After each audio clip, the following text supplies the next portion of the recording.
October, what? 10th? 10th? 10 o'clock. We'll start by saying the Pledge of Allegiance. I pledge allegiance to the flag of the United States of America and to the republic for which it stands, one nation, under God, indivisible, with liberty and justice for all. Let me start by introducing everybody. We've got Administrator Schroeder to my far left, Commissioner Huxley. I'm Commissioner Gold, Commissioner Boyce, Council Huddle, and John Jesuit, our Administrative Assistant. So let's get started with the agenda. Does anybody have any amendments to the agenda? Madam Chair. Madam Chair? I would like to just add a discussion of the next 3 months calendar for county board meetings. Okay. County Board what? Meetings? Oh, Meeting schedule.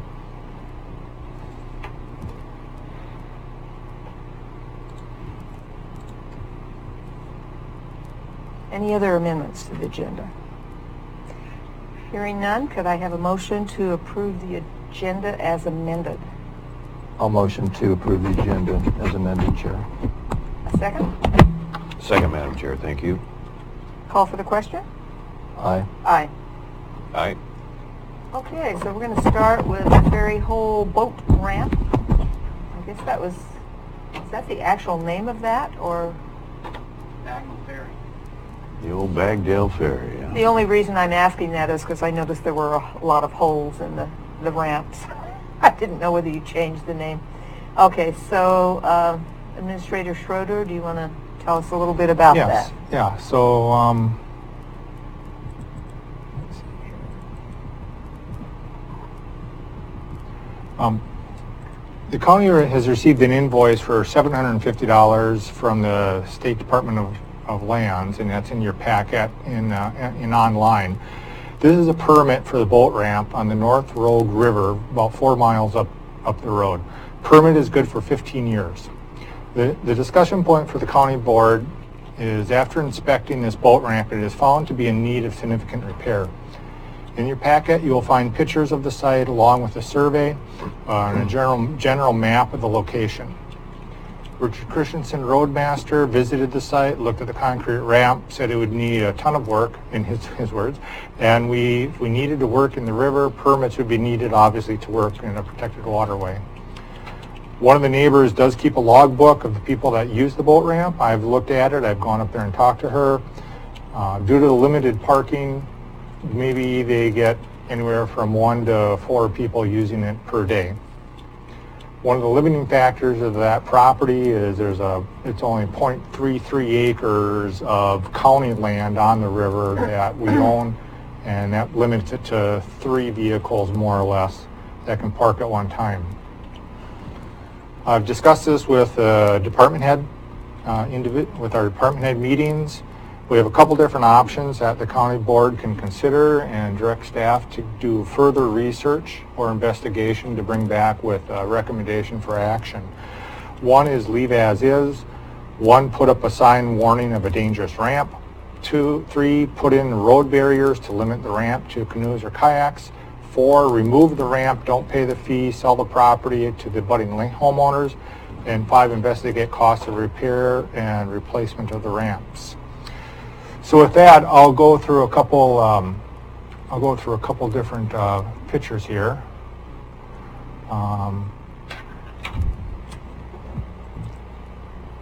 So this is the Bagnell Ferry boat ramp, and as you can tell from the historical site, it was in operation 1872 until 1932.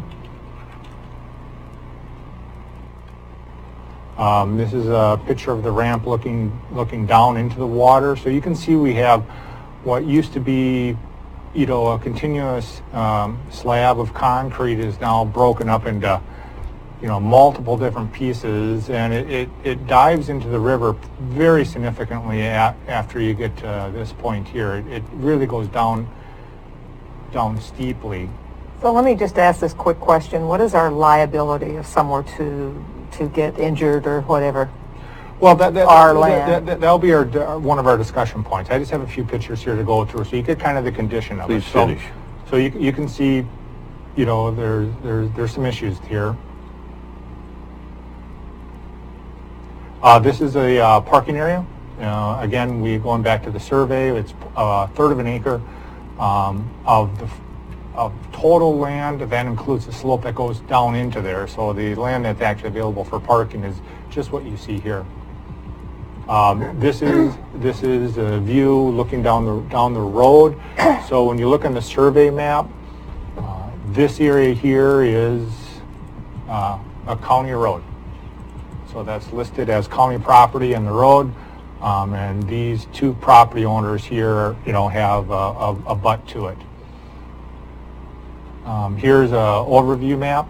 So you can see here again, this would be county property and county road going down to here, and then this is county property, the third of an acre, and just this top portion up here is available for parking. And there it shows again what it looks like on the property viewing site from the GIS program. So some of the questions that have come up, which would be, what is our liability? So I have talked to the individual who lives next door to there. He actually owns a Chevron dealer here, and you can see from the earlier map that he keeps a wrecker out there.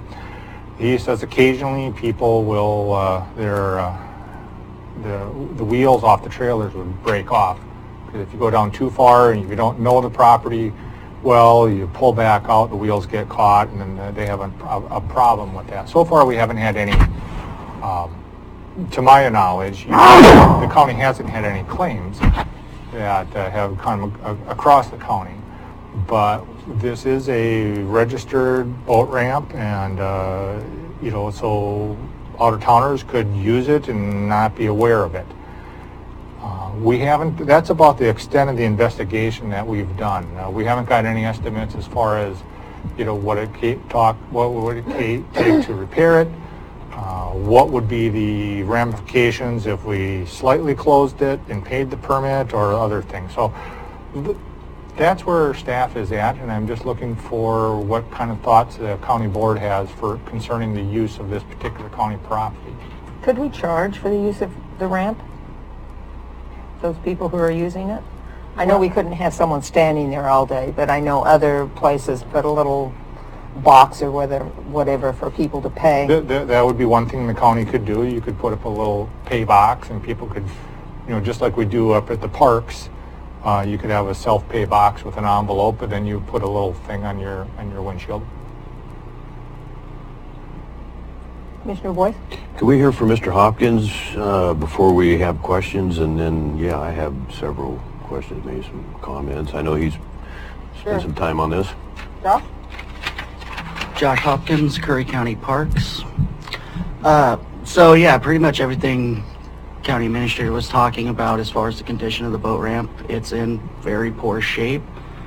I have not heard that the county has had any claims against them for liability, but I kind of feel like having this discussion right now opens that door, because now it's going to be something the public thinks about when they break their boat trailers.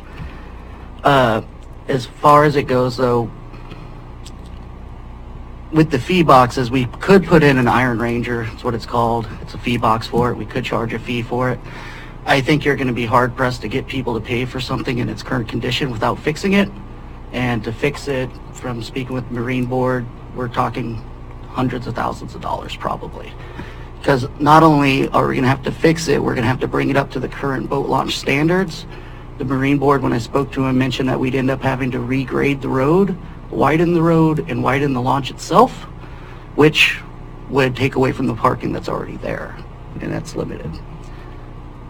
So what are your suggestions or your recommendations? I would recommend that we at least post it in some form or fashion, and hopefully the wording alone is able to mitigate the county's liability. If that's not enough, then we're left with the option of barricading it as well. I would prefer, if we go the barricade route, to use some form of gate. My main concern would be search and rescue purposes. One of the big things for this boat launch, it's the only actual boat launch that's not a gravel bar between the port and Lobster Creek Forestry Campground. So as far as search and rescue purposes, if there was an event that came up in that section of the river, that's where they'd go. So that's why I'd prefer some form of gate to where sheriff can have a key to it. And it also opens up having a key to the gate for ODFW for if they need to do it for spring Chinook stuff and any of that type of thing. All the different entities involved with this boat launch, ODFW, Marine Board, DSL, no one's really against the idea of removing the ramp. That comes along with its own cost. We'd end up having to get a permit through DSL, and it's a joint permit with the Army Corps of Engineers.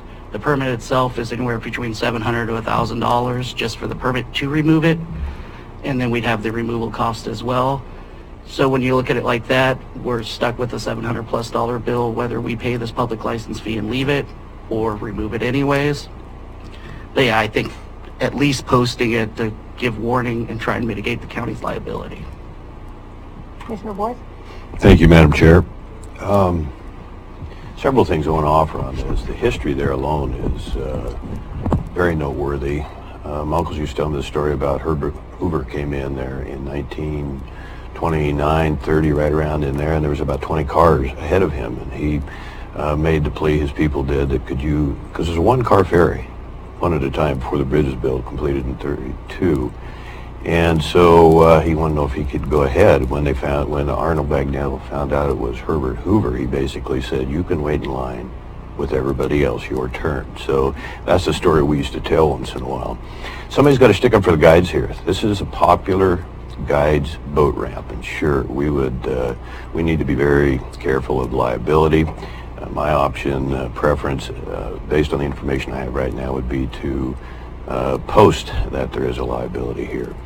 The option of having the kayakers and canoers limited or gate, I do not want to barricade it. I will be in fierce opposition to that as it stands right now, on the assumption we could have that sign that suggests the difficulty in this ramp. I don't agree there'd be thousands and thousands of dollars. It is a major project, and I really appreciate Mr. Hopkins' work you've done there. It is the only boat ramp on the north side between Gold Beach, actually between Jots, or if you want to include Lex's Landing or the old mailboat launch. It's the only one till you get to Foster Bar, which is 41 miles up. And, well, unless you want to do the Agnes across the Illinois River, and that's not an official boat ramp, but people use it a lot. New Zealand, places like that, they just drop off at big boats, small boats, gravel bars, and so the guys are accustomed to this. The only other thing I would add, Madam Chair, to your point, I think on a honor system, I think most of the people would pay something. And I had mentioned to you that we might be able to get the ODF&W or the Marine Board to at least early on offer that payment, or excuse me, offer that system like they have in Jackson County, and surprisingly they do pretty well. And no, they don't have full-time monitors. The reason I don't want to ever see it limited to just kayakers and canoers is because they don't pay any of the facility fees that the Marine Board works for facility improvements. That all comes from motorized boats on their annual and biannual fees that they pay. The kayakers, and when I served on the Marine Board, we took that subject to just a discussion level, and we almost got ran out of town by the rafters and kayakers. Even on the float groups that I'm pretty familiar with, I'm paying just a little bit because they use these facilities. Important to note, the guides, the motorized boaters, they pay for all the facilities in Oregon through the Marine Board system. So the options, yeah, I'm with you and your recommendation as one of the 3 or 4 options to post it and buy us some time. And we might even run that in conjunction with spend a little more time to investigate the cost and repair of something that would be adequate at least for a few years, that would show that we are trying to protect that boat ramp and hopefully keep it in existence. It is very important to our guide industry and our visitors promotion, the whole travel. Does the Marine program. Board ever offer grants so that we could use a grant towards fixing this thing? Yes. So since Commissioner Boyce brought it up with the Marine Board. Good to note that they are working on current legislation. It's in the process to add a fee onto canoes, kayaks, everything like that as part of the invasive species permit. And the idea is that's going to end up creating a whole sum of money for people to use for like kayak facility type stuff. So that's kind of a cool thing going on. I would just be very surprised, even 10 years later, 20 years later, that it would get any public support. Maybe. Yeah. But as far as the Marine Board grants go, currently one thing we have up at Boyce Cove is our MAP grant funding. A lot of different agencies have the same type of thing. The Marine Board pays part of our cost operating the facility up there. This does not fall under the guidelines for that because it doesn't have the necessary amount of parking spaces, nor does it have a permanent restroom facility. When it comes to the Marine Board grants, they're a set pool of money. There's priorities placed on them. One of the main things they've done to decide where to rank those priorities is use parking spaces available for boat and trailer. This current project would fall under its facility grant to repair it. It'd be a 20-25% match from the county to go that route, 3 to 5 years, and it would be considered an extremely low priority by the Marine Board due to the fact that it's got such limited parking available. When I was speaking with the Marine Board about it, they mentioned that even after the 3 to 5 year process, it's very possible they would run out of the grant funds before even getting to this project on the list because of its low priority. So with that being said, there's really not a path forward currently through the Marine Board that's viable. And I haven't found anything from anyone else. When I was speaking with the Army Corps of Engineers, they mentioned there may be some funding from the EPA to remove it because they think that removing it would have been better for the ecological area or something like that. But I haven't had a chance to run that down. So you think a grant is the best possible option? Okay. A grant would be if there was one available, but currently there's not, and the real question to the county would be how much do you want to spend as a match for a facility that currently doesn't make us any profit or revenue. Commissioner Boyce? Just one more thing. I just want to clarify and add that because of what I offered regarding the difference between the motorized and the non-motorized use, I still want to see, as it relates to our travel marketing, that is also open to the non-motorized use, and so they know that it is one access you have in the distance that I outlined there. So I'm not against the non-motorized, of course. To the contrary, that's all. I'd kind of like to see a sign along with some sort of a collection box there. You know, we could put up a collection box. I don't know how much we'd end up getting or what the rules are for how much we could charge. Currently at Boyce Cove, we charge $2 for our day use area, but that's due to restrictions with our MAP funding and stuff like that. If this one's not involved in that, we might be able to charge more, but I was thinking more like $10. Yeah, I mean, Porter Brookings Harbor, I think it's $5 to launch out of there for like a kayak and stuff like that.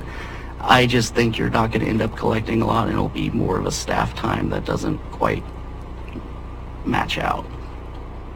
The envelopes are only 25 cents a pop. Commissioner Boyce? What is your stats and history, Boyce Cove? Do you get fairly good participation there, or is it? We do, but that's because we've got BLM state parks, an entire lake, the ocean, and everything else all in one area, and we have international travelers. We'll end up with several hundred people a day during July, August coming to Boyce Cove's day use area because of all the other recreational activities.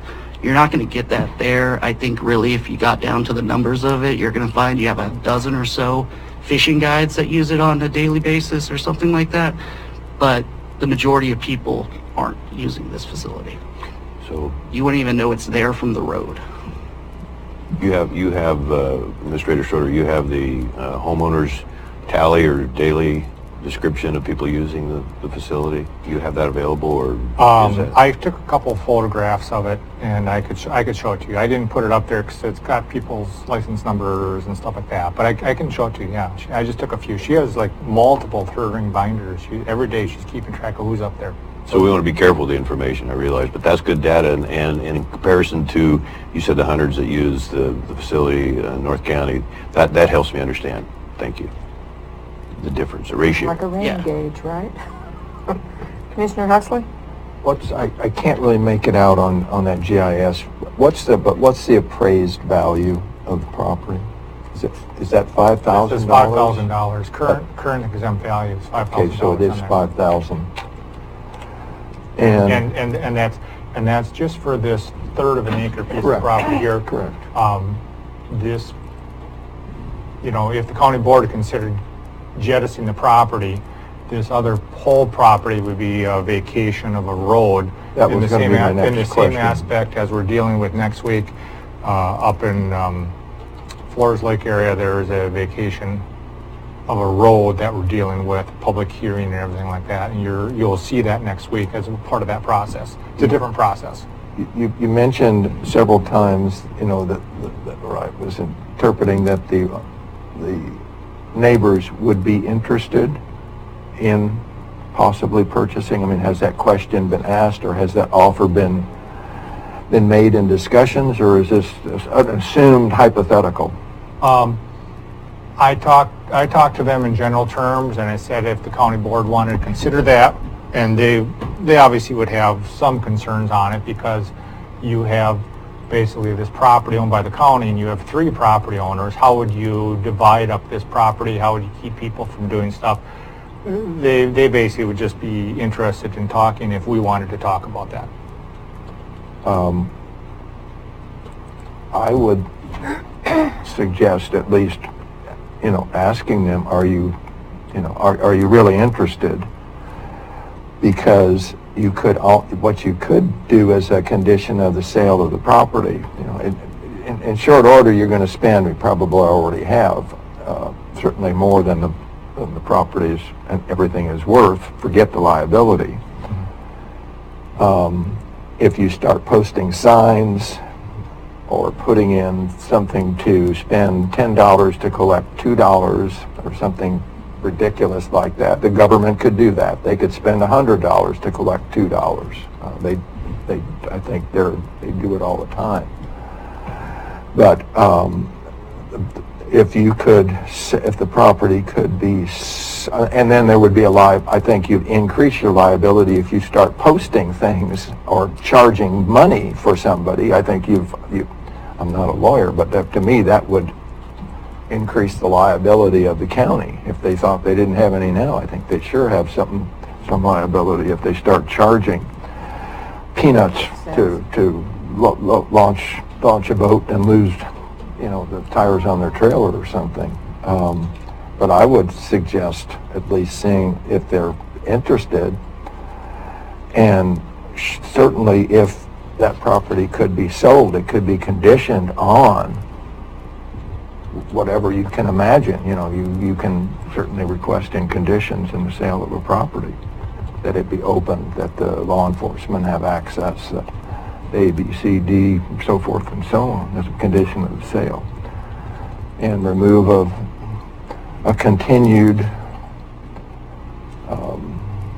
I don't see it as an asset, I see it more as a future cost and liability.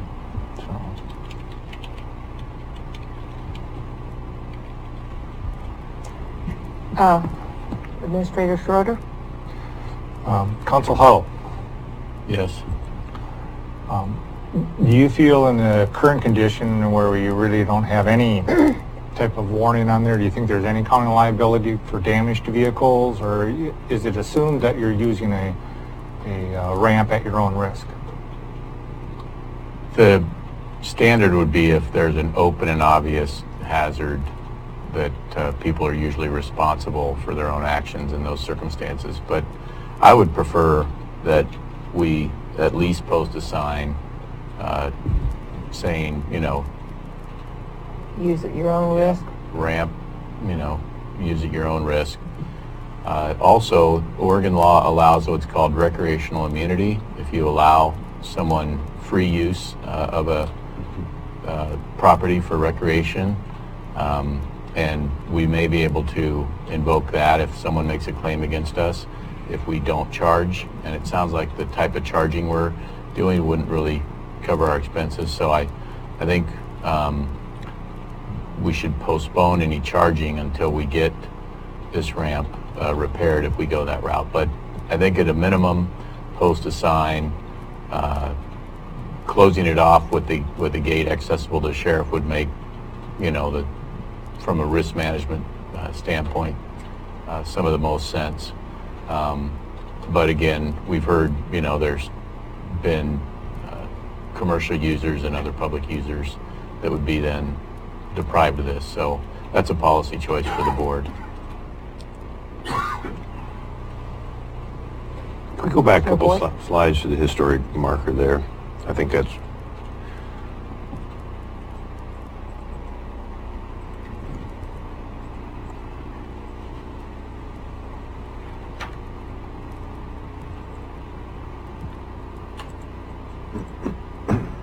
Thank you.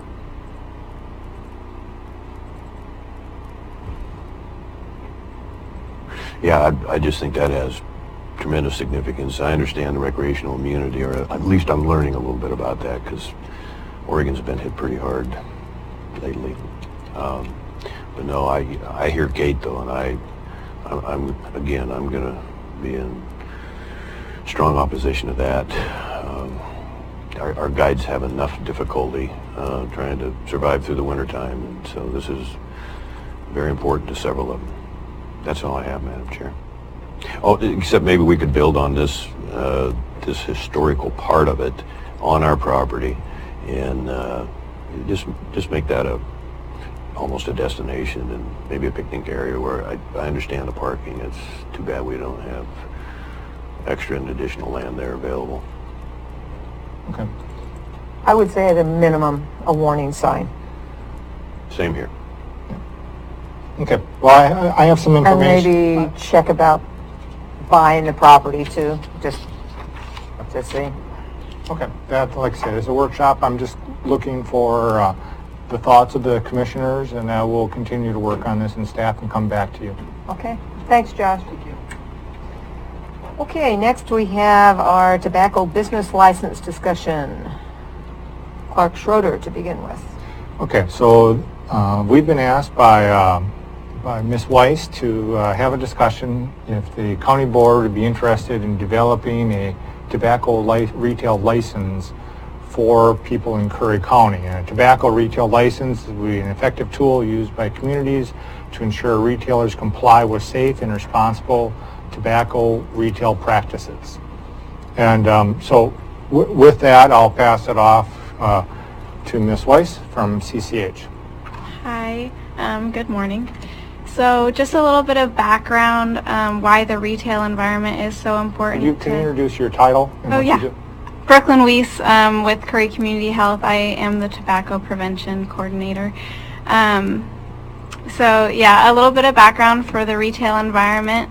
The majority of smokers do start before the age of 18, so youth are especially vulnerable to tobacco retail tactics, especially with these new products coming about like e-cigarettes and Juuls are becoming very popular, different vaping devices, and then the e-juices for the vaping devices as well as other tobacco products like little cigars come in very youth-friendly flavors like strawberry or snickerdoodle or chocolate. And then if you noticed in your packet, this is a problem affecting Curry County. We have from the Oregon Health Authority's 2017 Healthy Teen Survey, 7.4% of 11th graders in Curry County said that they smoked a cigarette in the past 30 days. 12.5% of 11th graders in Curry County used any tobacco products, including vaping products, in the past 30 days. And 50.6% of 11th graders in Curry County had seen an advertisement promoting tobacco or vaping products in a storefront in the past 30 days. This is significant because kids not only are noticing these products being promoted, but they are using them. And a tobacco retail license is one of the ways that we can help protect youth. At the very least, it would provide a way to enforce sales to minors. And then it could also be built upon to do other things like control more of the retail environment. A lot of counties are banning flavors, or they are restricting different promotional things that tobacco industry is using. And so I'm here today mostly just to see how feasible a tobacco retail license is, and who would need to be involved in getting that kind of started and getting that implemented. A little bit more about the retail license. The main elements include the fees, which would ideally be sufficient enough to provide for the cost of the license, administering it and enforcing, doing enforcement, and then the administering, obviously, and the monitoring and the enforcement, choosing those agencies, who would do it, how often, that kind of a thing. Any questions about a tobacco retail license? Well, I have a couple of questions. Yeah. One was on the advertising. They're okay with doing all this advertising on the vaping and cigarettes on the storefronts? That's not against the law, I take it? Nope. Okay, and then the second question is, I was reading through your packet and I noticed the county, I guess it was Klamath, that instituted this, were not able to take care of their costs because of the licensing, and not only that, they had a much higher rate of teens using tobacco than we do. Mm-hmm. So those were the two things I noticed. So our county is strapped for money. Yeah.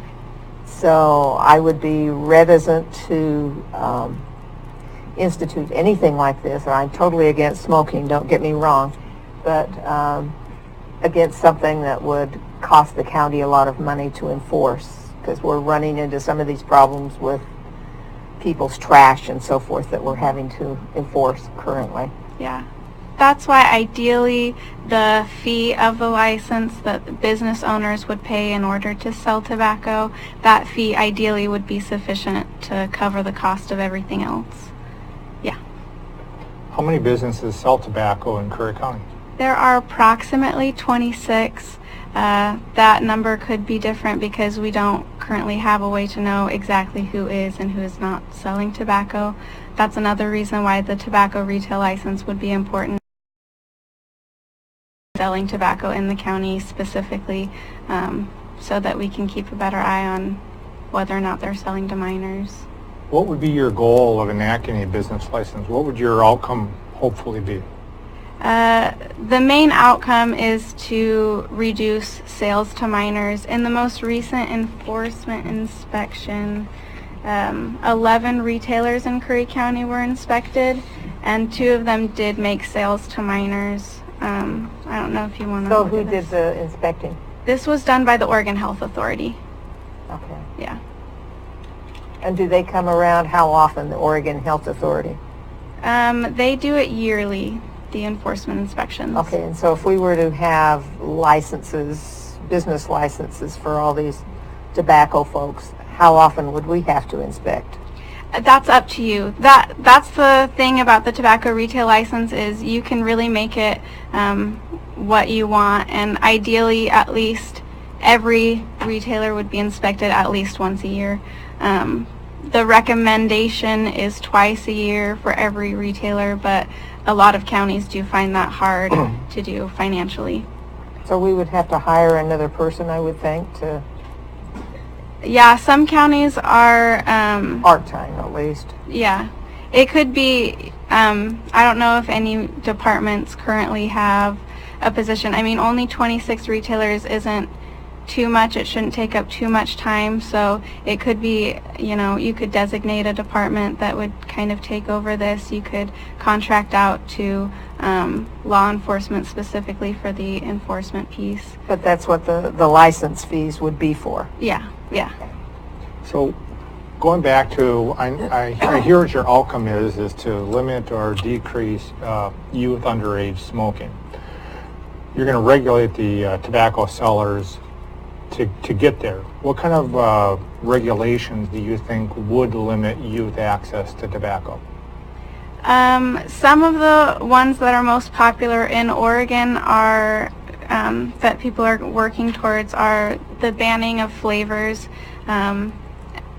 because obviously kids are very attracted to sweet flavors like strawberry or chocolate, and these are very tempting to youth who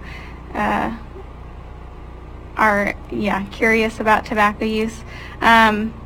And so that's one of the big things that's happening. Also, just with the new T21 law that you have to now be 21 years or older to purchase tobacco, the state is really curious to see how effective that really is, and that it's missing that enforcement piece when they're so limited in their scope that they can't obviously monitor all of the retailers in every county. Commissioner Boyce? I wonder if Mr. Cannon, Curry Community Health has anything to add to this. Great presentation. Don't leave, by the way. Yeah. More to some of those points, I think that we are small and we do have we have minimal retailers, and to some of Ms. Weiss's points, it really isn't a big burden. Like I said, 26 retailers or potentially more, maybe a handful more. In many states, in many counties and jurisdictions. You need to put the mic up. Oh. Get that tall one there. Yeah. On your right. Oh, this one right here. It is found to be effective to at least have some kind of local administration looking at licensing, looking at if they're following the rules as far as selling to minors, which is now, as was mentioned, 21. So you need to be 21 to purchase that tobacco. We really just don't have any solid information or intel on how this is happening in our county. We haven't had any oversight on it, and so we don't know what's happening. Another strategy, which is, I think further down the road, or something that could be looked at, is proximity. There are also options for limiting proximity to certain facilities. So, for example, not having a tobacco retail establishment, so many yards or miles from a school or from a park or whatnot. That also helps with the sale to minors. And So do you know how many counties have banned the flavored tobaccos? I don't know. Do you know that one? No, that's really big in California right now. That explains everything. In Oregon, I don't have a specific number. Because I was just wondering how effective that was. Yeah. So. No, these are great questions, and we're trying to explore options and see what the readiness is or willingness to explore some of these options. And it would be interesting to know how much of the flavored stuff is actually sold, because theoretically only those people who are 21 or older could buy the flavored stuff. So, Right. of course, maybe they're getting it for their kids. Who knows? Commissioner Boyce? Thank you, Madam Chair. Initially, I'm in favor of this because we're becoming for our kids more and more of a permissive society, and there's a cycle here that we're all aware of. We need to learn more about. Mental health issues are one of the biggest issues that we're dealing with. It's just expanding, and I'd be interested just to know, for example, statistics on how many kids start at nicotine and then go to marijuana or whatever the case may be. And so we eventually evolve to where the counties, cities, state, everybody has to deal with this and try and help those people overcome that's expensive. So this is one example, at least initially. I think that, to be honest with you, I didn't read the California statistics. I intend to, and I think there's potentially some very good data there. But it's almost a deal where you can pay me now or you can pay me later. So if we're able to tell kids, this is not a good idea, or if you go into a store, you're going to be monitored a little bit, so you better be careful. It may even prohibit you from going in, which, buy for your buddies, whatever. So, yeah, very good presentation. I think it might be an answer to push back a little bit on what we're telling kids is acceptable. So, thank you. Commissioner Huxley? I did read this very thoroughly, and it's a California template. Change Lab Solutions has done one template that's, then there's a link to their site. My first, and still is my reaction, it's government gone wild. Okay. We don't need more government. Okay. And cost-wise, again, there was the fees that were shown here. The numbers, I think, were in these test results, or not test results, in this report, went back to 2012, and the 9 entities, some were county or portion of a county, one might have been a city. It was a very minuscule amount. These were Oregon that I mentioned, these 9 entities in this report. And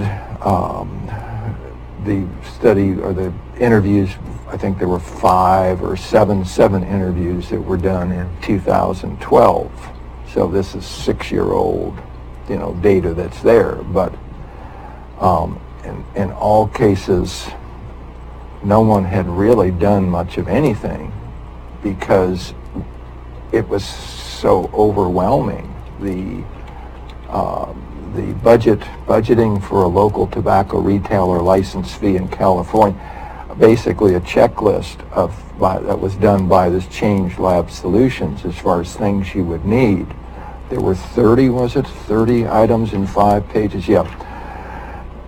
And it went into staff. I mean, it was very thorough. If money was no object, or if it wasn't your money, it was no problem. If it was your money, it would be a quick trip to financial disaster, especially based on the economics. The fees that were shown to be charged clearly didn't nearly cover the cost. When you take, you mentioned 26, I think the numbers in these other locations varied from 9 to, my memory says, it's in here, about 140 some retail establishments. When you went through just the hours, I noted on each one of these 30 items, how many hours are we talking about? Because in order to establish these things, it doesn't matter in many cases whether it's for one retailer or 100 retailers in order to set up the data system. I mean, I won't even go into reading this stuff. It was so onerous. I mean, again, great checklist if money is no object on it. When you took the 26 and multiplied it times and again, these are 2012 figures, I'm assuming, also, times about 75, or I think it was $43, But let's just say the high end was 75 per year. 1950. Which is under $2,000. You could spend, and I'm not going to exaggerate here, I think you could spend $20,000, $30,000 or more dollars just to easily just set up if you tried to reasonably follow. And I say reasonably, not, cross every T, dot every I, but tens of thousands of dollars, and still get nowhere. After that 5 pages, it went into, again, some of the ordinances, or the ordinance templates in order to make it effectively law, and again, really the follow-up on the interviews said it all. Nobody's doing anything on this. Honestly, nobody did, or little to nothing. And the annual, again, this is 2012, initial fee. Oh, and then they get into, you mentioned to go out and inspect 2 times a year. This is with decoys. They were very specific in here. You have to hire I'll call them child, probably certainly under 20, I would think, decoys. You have to have chaperones. You have to have meals. You have to have training. You have to have this. You have to have that. On and on and on and on. For and $2,000, per year if these things are used. It would be a money hole on it, literally. Of not just a few $1,000s, but tens and tens and tens and tens of thousands of dollars. So I don't. Point of order, Madam Chair. This is going on 10 minutes. I still have the floor. Yes, he does have the The floor. word you used last meeting was pontificating. So That's I enough. still have the chair. I still have the floor. Yeah. He can't. He's going over the report. Okay. Clearly, I don't think, perhaps all the commissioners read the report as thoroughly as I did, but I'd say I just don't see it as anything other than government and, making more government jobs. I think that's all this would do. So in this workshop, if I may, excuse me. Commissioner Boyd? In this workshop, what would our solution be then? I did assume, Mr. Cannon, that the CCOs would be doing the inspecting or similar to, did I have that incorrect? They certainly can be involved, and they're a key partner in this work. Yeah. But right now, the way this would stand, the county would have that responsibility. That it depends on how we want to structure it. Yes, the county would ultimately have that authority, but as was mentioned, there can be contracts made or contributions made from CCOs, from nonprofit organizations. It can be structured how we desire. Yeah, I just, Madam Chair, I just don't see a better solution than to, again, initially to walk away and not recognize this problem. It brings much bigger problems at an accelerated rate, and we see that around us, everywhere in our county, everywhere in Oregon. I don't think it's a matter of not recognizing the problem. I think it's a matter of coming up with a solution that best fits our financial resources and ability to take care of it. So if we got into a program such as the California one, sounds pretty detailed and very expensive to put together. So what is your recommendation? The California model, or? I think that's certainly one of the more comprehensive, as you mentioned, approaches. We could look at other options, and certainly to the point of cost, it is a cost. It is an investment. I think more of it as an investment in the future of our citizens. Yes, there are costs and personnel costs and all, the costs that Commissioner Huxley mentioned. In public health, we talk about the years of potential life lost. It is a metric that we look at. And the burden of tobacco on our citizens is quite high. And we say we lose a lot of potential years through tobacco. And that is an economic burden. It is a mental health, emotional type burden on our citizens, and it is quantifiable, that cost. So, question. I'm going back to finances, always back to Sure. finances. Is Curry Community Health willing to put forth money towards this project? I certainly, we are invested in the project, and yes, we would be at the table and willing to contribute. I can't make that determination, though, for the organization. Mr. Schroeder? I have a question for Council Huddle. If we enacted an ordinance that established a business license for tobacco, could we basically, in the ordinance, dictate that the enforcement of this ordinance would be the sole responsibility of a subcontractor such as CCH, so there would be no cost to the county?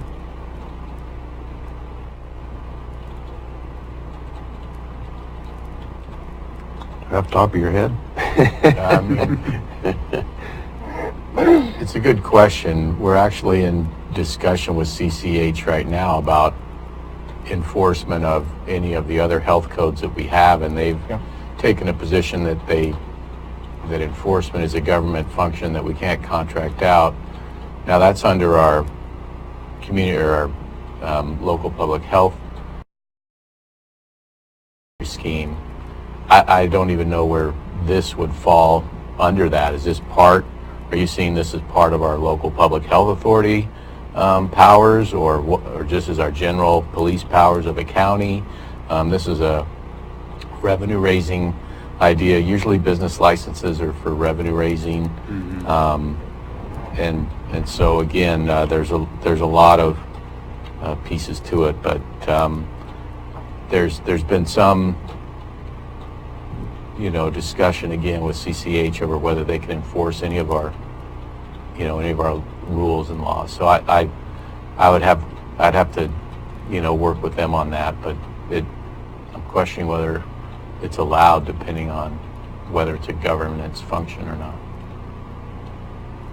I would say there'd have to be some sort of contract ahead of time with an understanding of who's going to be in charge of what. Yeah, if I were organizing it, it would just be get financial contribution from CCH to fund our enforcement efforts if we did them. But and if we have 26 retailers and we charge $1,000 a license, that's $26,000, which would go to paying for part of an enforcement officer.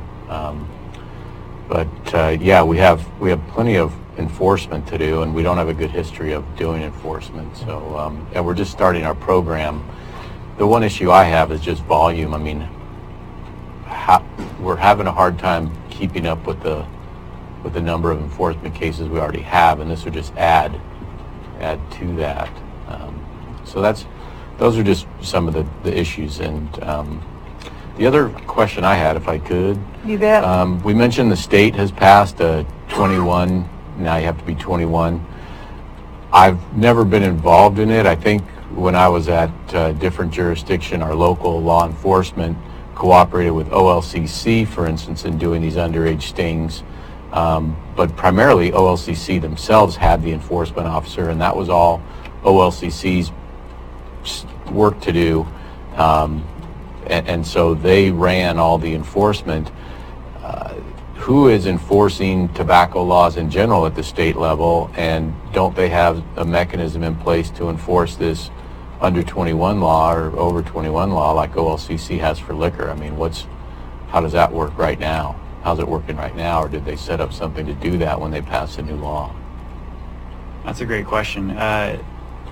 Like the OLCC, that there isn't a tobacco organization, if you will, that would do that type of enforcement. I do believe that falls on law enforcement, but it is not on because there is no business license, it's not enforced on that license level, it's enforced at the citizen level. So It would be possession. So if someone's selling tobacco right now, they don't need a license from the state to be Correct. a tobacco retailer? Correct. Okay. Commissioner Huxley? Now, that was addressed specifically in here, that there is no license currently required just for retail sales of tobacco. Correct. There's oversight, like you mentioned, the random inspections or inspection, per year of that. But I think that's a great point. I think they're more of a survey than an inspection because there's no enforcement arm on that. They're more intel gathering and understanding how things are working, and OHA was the one that conducted that survey. But as was mentioned, we license alcohol retailers, and there's a license for that. There's enforcement through the OLCC, but not for tobacco. I guess the all-encompassing problem we've got here, we set up all these laws and ordinances and so forth, but if there's no enforcement, I mean, they're basically useless. It's a great point. I mean, the Tobacco 21 is, I think it provides a good opportunity, and I think it's kind of a foot in the door, but right now there's really not a lot of teeth to that, as you alluded to. Commissioner Boyce? public awareness will bear some fruit long term. We didn't inherit this problem, but we're stuck with responsibility to try and do anything we can to resolve it. If it's $20,000 a year, we spent that in attorney fees outside the county, so, or even more than that. So this is about the future. This is about something that I think is justified. If the retailers, they'll pass it on, the cost of doing business, and so that even in itself is going to be less packs sold, theoretically, presumably. So, Madam Chair, I'd like to pursue this. Obviously, we're not ready to weigh in real strong today, but I think it'd be wise for us, in the interest of the future of the county and our youth and everybody, again, public awareness, that we pursue this and see if it is something the county should take a real serious look at. And so that's my position today. I don't mind looking at it, but I'd want to know all the financial ramifications before I even move forward, because we are between a rock and a hard place. So, Certainly. any other comments? So basically, the consensus of the board is look further into this issue, come up with financial ramifications of it, and come back for further discussion. Is that kind of a summary of it? That's fine with me. Madam Chair, I'll check with one It's of a the... consensus of 2 to 1. Yeah, I'm not, because obviously, I understand. think Commissioner Boyce, again, made a comment, the retailers will just pass it along. That is another underlying problem with government involvement in things. It's not their money, and all they do is keep passing it along. Ultimately, it is in many, many, many cases, or most cases, passed along to the consumers. I'm somewhat familiar with the Oregon Liquor Control Commission, and I don't know very many people that think that is government gone wild. It has been quite a success story in Oregon. I'm not saying that this would be a success story, but the OLCC has tremendous respect, and it has addressed the problems that alcohol can bring to our society, and has done very well. I'm not saying it's a perfect organization, but overall, it is earned its merit badges. Okay, any other discussion on this item? Thank you so much for coming. Thank you for your feedback and time. Okay, we have one last thing on the agenda. It's going to be a short meeting. I just wanted to highlight this. This is just an interesting email that just came in. What is that? We basically, the U.S. Geological Survey basically came and we gave them authorization to do core sampling in Flores Lake down to 9 meters. Oh, okay. And they basically sent back that they looked at, and these are 7,000 to 8,000 years ago, and these are within the marshes along the southeast corner of the lake. They found one intriguing coarse sand in a marsh peat that could be signs of an older tsunami deposit. Say that again, please. Older tsunami Deposit. Sand tsunami deposit around 8,000 years ago. So they're basically doing. They may come back next summer in order to. These guys are out of Santa Cruz, and they're going to come back possibly next summer and do some more core samplings. And the goal is to have a scientific research article about this part of United States tsunami history in 2020. I just thought that was interesting. It's one of those things I just wanted to share with the board. Boyce? Did you say USGS? Yes. Okay. Yes. Now that might be government gone wild. Can you imagine what that cost? Might have some value. Hard to say. Okay. Take one of these and pass it along. Okay, we're going to talk about the calendar next. Yes. November? Yeah, they're all November then, correct? Yes. Here you go. Okay, with the coming holidays and the schedules and people's vacations and conferences, here's what I'm proposing for meetings for the next 3 months. Coming up in November, we would be looking at having a board meeting on the 7th. The week of the 12th through the 16th, there is the AOC conference. I know me and Commissioner Boyce will be up there. Council Huddle will also be at the AOC conference. And I believe Roadmaster Christensen will also be up there too. So nothing that week. The week of Thanksgiving, there'll be, Council Huddle is taking that whole week off. I will be taking off part of the 21st, so I'm suggesting that we just have a workshop on the 28th. And if we need to sign or approve some sort of contracts or have an executive session or something, we could also have just a short board meeting if we have something that needs to be legally signed or approved by the board on the 28th. Brings us into December, so we'd have a full county board meeting on the 5th, workshop on the 12th, and another board meeting on the 19th. And then into January, we would have a meeting on the 2nd. On the Monday the 7th, the new board would be sworn in. So on the meeting on January 2nd, Commissioner Huxley will be part of that meeting. And starting on after the 7th, a new board member will be sworn in. We'll have a workshop, and then the first full county board meeting with the new commissioner will be on the 16th. So the state law says that the term of the new commissioner begins the first Monday in January after the election. Oh, yeah. So the new commissioner would not come in until the 7th, so the existing board would continue until the new board. So It just got lost. the general scheduling, we have meetings are the first and the third Wednesdays of every month. So January 2nd is the first Wednesday in January. So go ahead. Okay. So the old board would still be there until the swearing in on the first Monday, which follows that first Wednesday. There's a little bit of a hitch there. I know usually the first meeting in January, we determine who's the chair and vice chair and all of that. So I guess we could wait until the 3rd, the 16th. Not the end of the world. Yeah. Why would you swear in 2 weeks later? No, they're being sworn in here. Because that's the only Monday available. No, correct? the first Monday in January is, It's a statute. Well, the first Monday it's a available. statute. Statutes.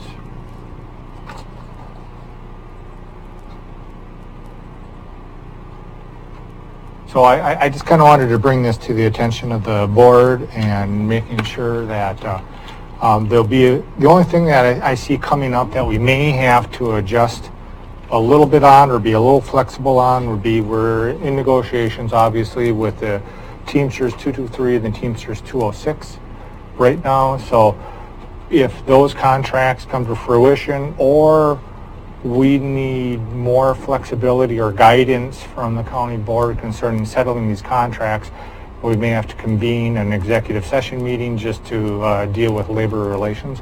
If we do come to a settlement, we'll just bring it to our normal county board meeting. Other than that, we'll try to work with staff around this schedule here. Okay. Any discussion on this item? I think Hearing none? Yes. there was just, Commissioner I think the only questions you had, which is, to be expected, is on the workshops, because that's dependent on whether there's anything on there. To be discussed. Yes, yeah, I right now I only have one issue. There's been a request to have a presentation from a watershed district, and it's not worth having Charles come up and do that just for for one 20-minute workshop on that.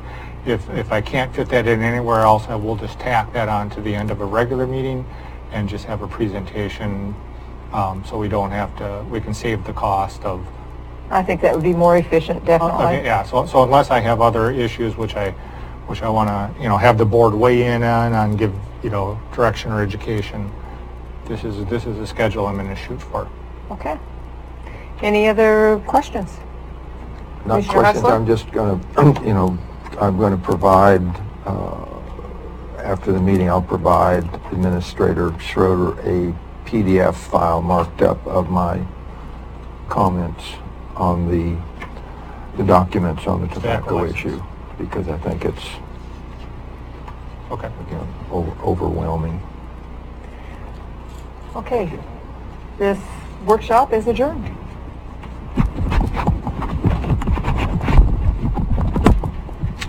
It is record time.